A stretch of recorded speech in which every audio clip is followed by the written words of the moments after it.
Jemi rikthyer sërish në studio, do diskutojmë tani edhe në lidhje me besimin që bizneset shqiptare kanë në ekonominë tonë dhe vjet një rritje e optimizmit për gjatë 2026-ës. Në anën tjetër, konsumatorët tregojnë disi më të kujdesshëm. Më gjërësisht do diskutojmë me ekspertin e ekonomisë, pedagogun zotin Selim Bliku.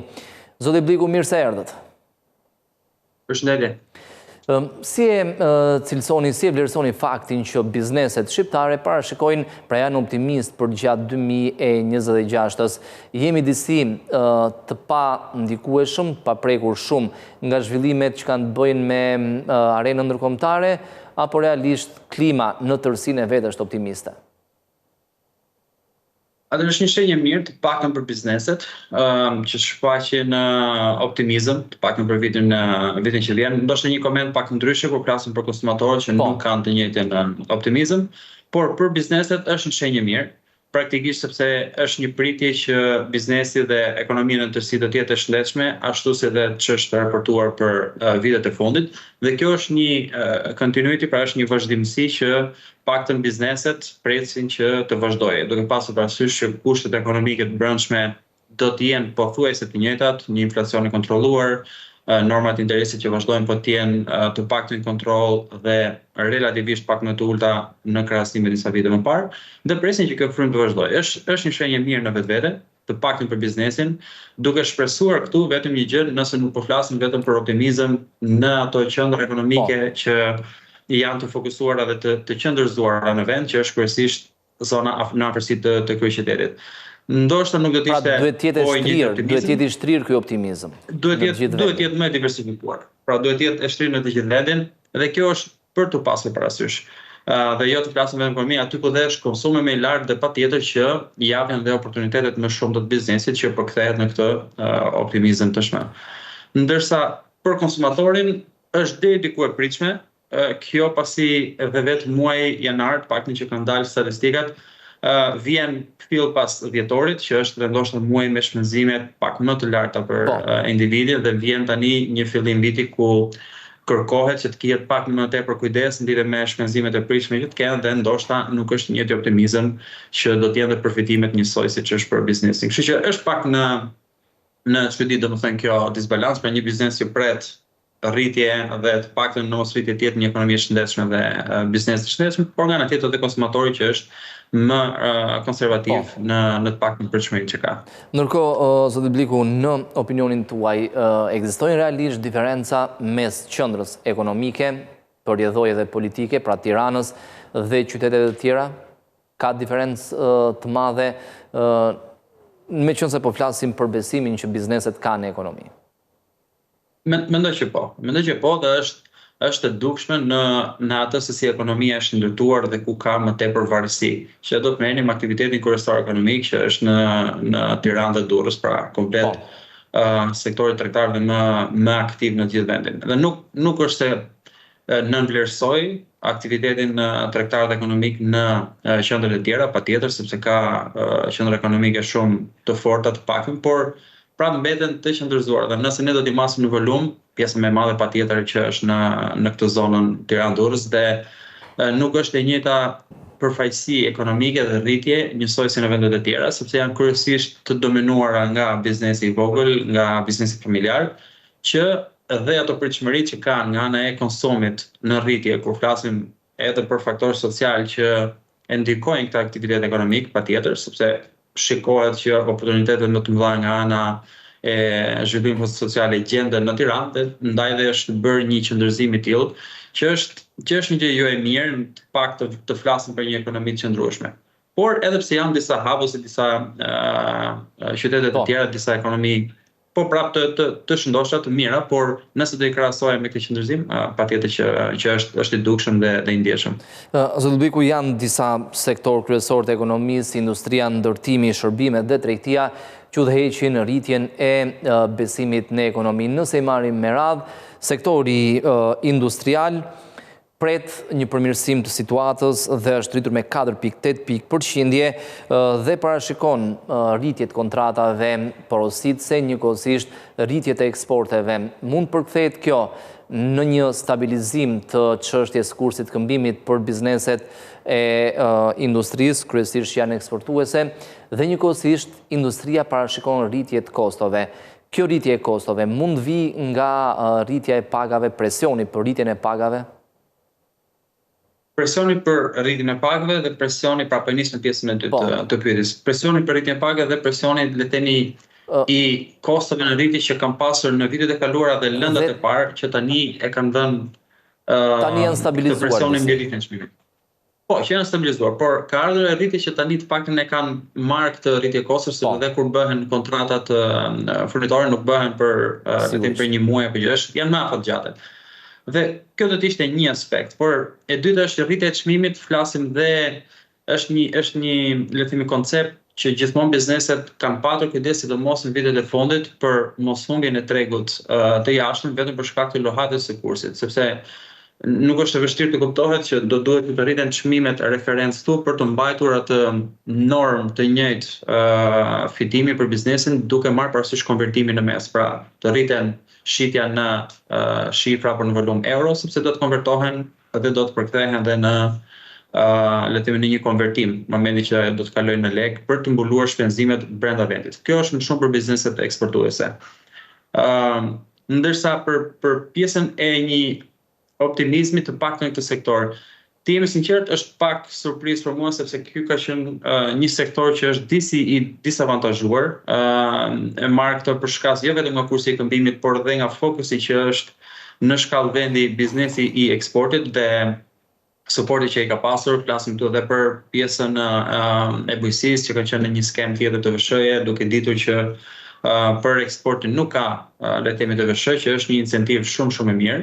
që e kemi domethënë si vend, por kjo ka një optimizëm specifikisht në këtë industri, për mua vjen si pak si surprizë, por po e marr këtë gjë si një shenjë shumë të mirë, sepse patjetër që një rritje, pra ky optimizim i përkthyer të shpresojmë në një rritje reale gjatë 2026 dhe për mëtej,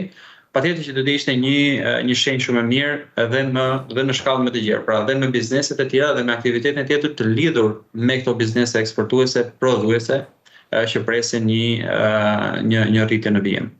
Ndërkohë, kam përshtypje në zoti Bliku që sektori i shërbimeve ku bën pjesë edhe turizmi nuk është surprizë për sa i përket rritjes, por mund të jetë deri diku sektori i ndërtimit. Ne kemi diskutuar shpeshherë, kemi thënë që mund të ketë arritur fazën e maturimit të tij, por sërish pritshmëritë janë për të rritur mëtej edhe në 2026. Sektori i ndërtimit është pak ndryshe. Maturimin ka disa vite. Ose ka arritur në Tiranë maturimin dhe vion. Është rritur këto. Po. Patjetër. Pra, flasim pra për atë qëndërzimin që sapo përmendëm më parë, sepse dhe volumi më i madh i transaksioneve po dhe i aktivitetit që lidhet sidomos me ndërtimin, që janë shumë, flasim për të gjitha ato aspekte që lidhen me ndërtimin, punonjësit, lëndët e para, mobilimin e shtëpive, gjitha këto kanë zënë një volum shumë të madh. Dhe kryesisht janë në Tiranë. Dhe ndoshta kjo është akoma që e mban këtë industri kaq le të themi agresivisht në rritje,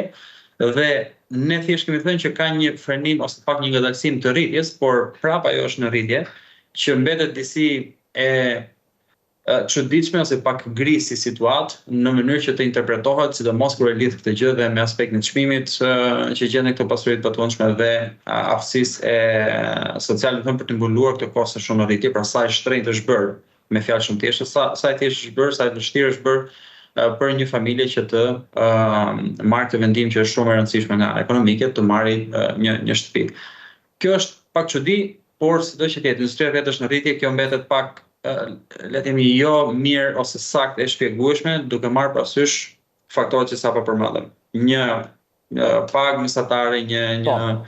shpenzimet bazë që kanë qytetarët, dhe nga ana tjetër këto rritje të kostos për banim kaq të larta. Për këtë nuk ka një shpjegim mirëfillt, unë vazhdoj prapë të jem i mendimit që këtu arsyetimi është përtej pjesës së publikuar, pra ka diçka që nuk është 100% reale. Dhe kjo do të lidhet me pjesën e kontrollit. Patjetër, është diçka që lidhet shumë dhe me atë le të themi hetimin ose informalitetin, të paktën kjo luftë që po bëhet, sidomos iniciativa në muajt e fundit, dhe e shikoj shumë të lidhur me këtë pjesë, ndaj dhe ndërtimin po po e justifikojnë në thonjza pak me këtë arsyetim. Ndërsa turizmi është Po mund vjoni edhe me turizmin. Për turizmin prapë do të ketë rritje, kjo vjen për shkak të një le të themi promovimi shumë të madh që është bërë vendit, sidomos me atraksionin e investimeve të huaja, sidomos dhe kur marrim parasysh dhe investitorë të mëdhenj ose emrat që sapo ishin edhe për ishin sezonit. Kjo vetëm ky promovim që të rrisë akoma fokusin dhe atë vëmendjen për Shqipërinë, kjo patjetër që është një shenjë mirë dhe që turizmi do të vazhdojë akoma të shijojë le të themi këtë rritjen, që dhe ne nga ana tjetër shpresojmë që patjetër ta kemi fokus sepse është industri shumë e rëndësishme edhe me peshë, po dhe nga ana tjetër kjo të lidhet dhe me benefite që merr dhe vetë vendi nga kjo, që do të përkthehej jo vetëm në paga më të larta për sektorin, por edhe nga tjetër dhe kontributet që vijnë për shkak nga ky sektor në buxhetin e shtetit që patjetër japin një qëndrueshmëri më të mirë ekonomike të vendit. Pra edhe përfitimet që vijnë edhe për pjesën tjetër të vendit që nuk janë të lidhur drejt për drejt me sektorin. Kështu që këtë e shikoj si gjë pozitive dhe mendoj që kjo është patjetër e justifikuar sepse është një sektor që ne vetë i kemi dhënë rëndësinë që ajo po merr. Zoti Bliku, meqense e përmendet aksionin kundër informalitetit në sektorin e ndërtimit, ku objektiv apo në shnjesër të kontrolleve ishin edhe ndërmjetësuesit e shitjes pasurive të paluajtshme. Mendoni se realisht është një sektor që ka informalitet të lartë dhe ka nevojë për kontrolle? Përmend këtu edhe faktin që pak javë më parë, përpara këtij aksioni, administrata tatimore nxori edhe çmime referencë në sektorin e ndërtimit sipas pozicioneve të caktuara. Mendoj që po, e prekëm pak, më thënë dhe në përgjigjen e mëparshme. Mendoj që po dhe është totalisht e justifikuar dhe aksioni, për mos të thënë ndoshta dhe e vonuar deri në një farë pike, sepse sektori i ndërtimit ka të paktën 10 vite që ka qenë në një rritje shumë të madhe. Dhe nuk po flasim për vonesë çfarë ka kaluar, por paktën për tani. Ka nisur nga ndërmjetësit, patjetër që është edhe një hallë e rëndësishme për kontroll do të ishte edhe vetë nga prodhuesit e këtij produkti, pra nga vetë ndërtuesit që do të ishte një bazë mirë për kontroll për të patur më në survejim komplet situatën, por kemi parë deri tani që patjetër ka dhënë dhe frytet ky aksion dhe kjo të bën patjetër jo të mendosh për të arsyetosh mbi fakte konkrete që vërtet ka informalitet dhe që dashur se pa dashur janë dhe efektet e një rritje të shfrenuar të çmimeve në sektorin që vijnë për shkak të këtij tregu të pakontrolluar që tani do të thënë dhe çmimet kanë dalë jashtë kontrollit të paktën nëse flasim të bazuar në shifra që sa është e lehtë për të financuar dhe për të marrë një banesë nga qytetarët mesatar. Kështu që mendoj që kjo është arsyeja dhe le të themi dhe impakti që po japin këto aksione, patjetër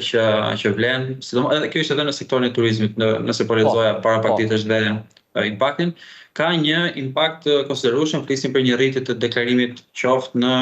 punonjës, qoftë në çmime shitjesh, por edhe deklarime të shitjeve të plota, kanë një efekt pozitiv edhe në buxhetin e shtetit në fond. Kështu që të gjitha këto kanë impakt pozitiv, asnjëherë nuk flasim për një kontroll ose një formalizim 100%, por të lihet në atë mas për shkak të volumit të madh që këto sektor, flasim ndërtimin e turizmit, mbulojnë, patjetër që dhe impakti nga ky aksion është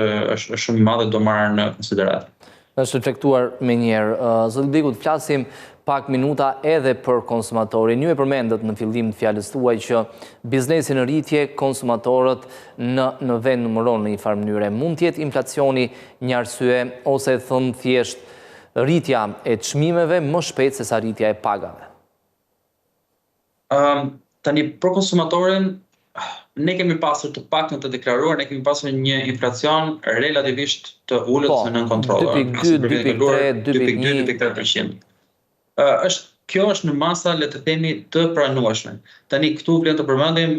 nuk po kaloj në komente të saktësisë shifra, por më tepër që dhe produktet bazë, për shporta bazë, që janë dhe shpenzimet kryesore për qytetarët, kjo se sa peshë zë në krahasim qoftë me atë që marrim apo dhe nëse do ta krahasojmë me vendet e tjera të rajonit apo dhe me Bashkimin Evropian që është dhe synimi jon në afat mesëm, afat gjatë. Dhe nëse ne do ta krahasojmë pikërisht me kjo, patjetër që konsumatori shqiptar është i kujdesshëm, është konservativ në këto pritshmëri që ka, sepse shikon që kursimet e tyre dhe të ardhurat që marrin kanë vërtet pak vlerë kur i konvertojmë këto në produktet,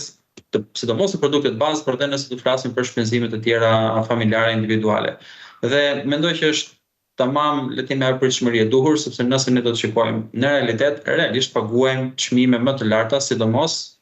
do përqendrohesh tek eksporta bazë, sepse ne jemi le të themi më shumë importues për këto produkte dhe kur shikojmë që produkti shqiptar i prodhuar këtu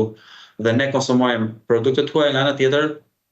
mund të kenë diferencë çmimi, atëherë që ka një shqetësim cilësie apo sigurie tek produktet që konsumojmë të prodhuar këtu, nëse kjo ka nevojë për një ndërgjegjësim të le të themi të konsumojmë produkte të prodhuara brenda vendit etj etj me radhë. Por sido që të jetë, situata është që qofshin për arsye sigurie ose cilësie të produkteve dhe shërbimeve. Po dhe nga ana tjetër çmimit, mendoj që është pikërisht ky faktor që sa peshë të këto shpenzime tek qytetarët shqiptar që i bëjnë shumë të vështirë që të jenë aq optimist, se shikojmë që kursimet e tyre në mos nuk po të kurrën, të paktën nuk po kanë një rritje që t'i japë atyre besimin për konsum të shtuar. Këtë e konfirmon edhe Banka e Shqipërisë, zoti Bliku, pritshmëritë e konsumatorëve për blerje të mëdha, pra qoftë automjete, qoftë pajisje elektroshtëpiake janë pozitive, por ajo që ndikon negativisht në ndjesinë e përgjithshme të konsumatorëve shqiptar janë pikërisht pritshmëritë se çmimet janë të larta dhe do të vijojnë të jenë të larta. Mendoni se ka hapësira për ta përmirësuar edhe këtë tregues, padyshim që nevojiten politika fiskale nga ana e qeverisë shqiptare që të mbështetet prodhimi vendas, përjedhoj produktet të jenë të paktën në tregun ton, të jenë me çmime më të ulta dhe mos varemi shumë nga importi. Kjo do të bëjë për disa sektorë dhe disa kategori produktesh apo jo. Nëse ne të flisim për le të themi produktet elektronik në rast ose automjete, kjo do të jemi patjetër të varur nga importi. Por ne flasim për produkte të tjera në përditshmëri që ne mbetemi të varur qoftë nga veshjet, ose më bazën që është edhe ushqimet. Sa për nesh, le të themi zgjedhim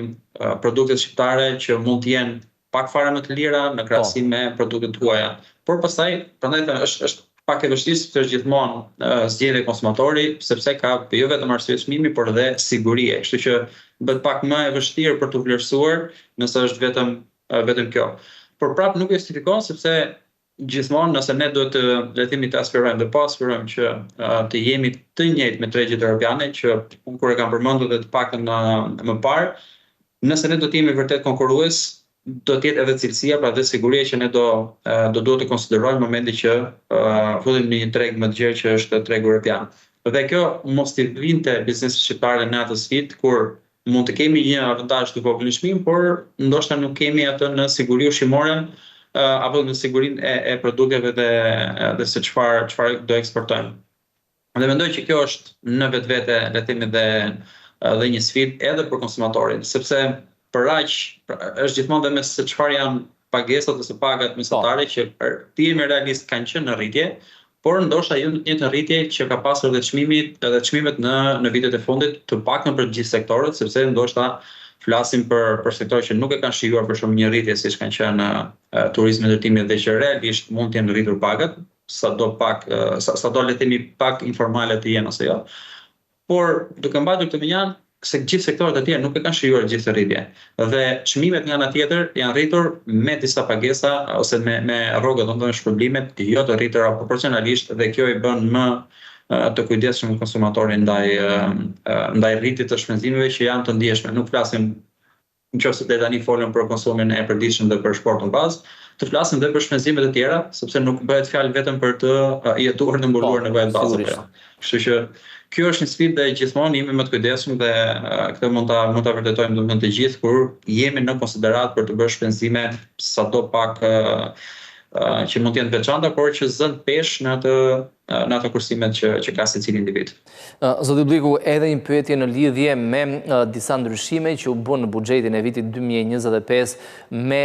rialokime dhe u miratuan javën e kaluar në seancën plenare të Kuvendit të Shqipërisë. Si e shikoni, jo më tepër tek parat ku shkuan ato, por mënyra se si veprohet qeveria shqiptare, shikon sa ka tepric dhe pastaj bën rialokime kryesisht me aspekt social, sepse ishin në ndihmë kategorive të ndryshme, kryesisht nevojë. Atëherë, fakti që ka pasur le të themi një tepric nuk është tregon gjithmonë, pavarësisht që është diçka pozitive në sensin që këto para nuk janë shpërdoruar, por të paktën kanë mbetur ty që tani është mundësia të rialokohen. Dhe është relativisht pak më thjesht të rialokohen le të themi për arsye sociale, siç ishte le të themi sidomos pensionet që morën një shtys për këtë gjë, është më thjesht sa të planifikohet dhe të nderohet apo çfarëdo që mund të jetë realokimi i këtij buxheti të papërdorur drejt një sektori tjetër. Dhe kjo është më thjesht, është faktori numër 1, por gjithmonë nëse pensionet kanë qenë një vështirësi dhe që flasim për një pjesë të madhe të banorëve në vend që janë 700 deri në 800.000 që janë pensionistë, patjetër që kjo është një gjë e mirë, le të alokohet sa më shumë të jetë e mundur, sepse e vërtet që është e vështirë për ta që të mbajnë këtë koston në rritje që ishte pjesa më e madhe që folëm gjatë kësaj interviste. Dhe nëse flasim për këtë, nuk është se kjo është një zgjidhje, flasim një zgjidhje do të ishte një rritje dhe një plan i qëndrueshëm nga viti në vit nëpër masa rritje të konsiderueshme. Kjo është një suport një herë që patjetër është një shenjë mirë, nuk duhet që ta ul domethënë rëndësinë apo mbështetjen në këtë, por kjo tregon nga ana tjetër që fokusi në atë planifikim të buxhetit që ishte në fillim dhe mos realizimi, kjo të jetë edhe një shenjë për vitin që vjen, qoftë kjo në mos shpërdorimin e fondeve në projekte që vërtet nuk sillen një kthim, pra një kujdes në ta, por dhe nga ana tjetër një planifikim më i mirë i buxhetit, sepse kjo patjetër që ndikon edhe në nevojën për financim që vendi ka më vonë dhe po marrin një financim, qoftë kjo duke emituar borxhe apo çfarëdo mjet, dhe nga ana tjetër të lihet i pa alokuar, pra i pa shfrytzuar mirë nga ana tjetër. Kjo do të ishte sikur ne të marrim një kredi dhe të paguajmë interes me këtë kredi dhe nga ana tjetër mos timi duke marrë vlerën të këtij shpenzimi të interesit shtuar. Por nëse kjo do të ishte praktën në kushtet që ndodheshim, që ishte i pa alokuar dhe u shpenzua, unë prapë mendoj që kjo është një gjë e mirë në krahasim nëse do të ishte i shpërdoruar në një formë tjetër. Zoti Bliku, ju falenderoj për gjitha informacionet, mendimet e sjella në studio. Ditë mbarë.